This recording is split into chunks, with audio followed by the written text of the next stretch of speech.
ఈ video mothers కోసం చేస్తానండి. మనలో చాలామంది తల్లిలు వాళ్ళ పిల్లలతోని వాళ్ళ ప్రాబ్లమ్స్ షేర్ చేసుకుంటూ ఉంటారు. మెయిన్ ఆడపిల్లలతో వాళ్ళ కష్టాలు, ఇన్లాస్ ప్రాబ్లమ్స్, వాళ్ళ పెయిన్ ఇవన్నీ షేర్ చేస్తూ ఉంటారు. Because they feel sharing is bonding అని. బట్ యాక్చువల్లీ అది మీ అమ్మాయి మైండ్లో ఇమోషనల్ ప్రోగ్రామింగ్ స్టార్ట్ అవుతుంది. ఇది సైన్స్ చెప్తుంది. Every emotion we share creates a wiring in a brain. అంటే మీ పాప బ్రెయిన్లో మిర్రర్ న్యూరాన్స్ యాక్టివేట్ అవుతాయి. అంటే she start feeling her mom's stress, fear, helplessness. అంటే తను ఎలా సఫర్ అయిందో అవన్నీ తను తీసుకుంటుంది. Even though her life is different. ఇది ఇమోషనల్ కంటాజినస్ అని సైకాలజీలో అంటారు. బట్ రిపీటెడ్గా ఫియర్ బేస్డ్ స్టోరీస్ మనకి చెప్పడం వలన అమ్మాయికి బ్రెయిన్లో స్ట్రెస్ హార్మోన్స్ లైక్ కార్టిసాల్ ఎక్కువ యాక్టివేట్ అవుతాయి.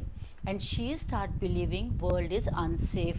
అంటే లైఫ్ అంటే కష్టం, అడ్జస్ట్ చేయాలి, పెళ్ళంటే కాంప్రమైజ్ అని బ్రెయిన్ అనుకోవడం స్టార్ట్ అవుతుంది. అప్పుడు కాన్ఫిడెన్స్ తగ్గిపోతుంది, డిసిషన్ తీసుకోవడం కష్టమైపోతుంటుంది, అండ్ భయం వేస్తుంది ప్రతి దానికి.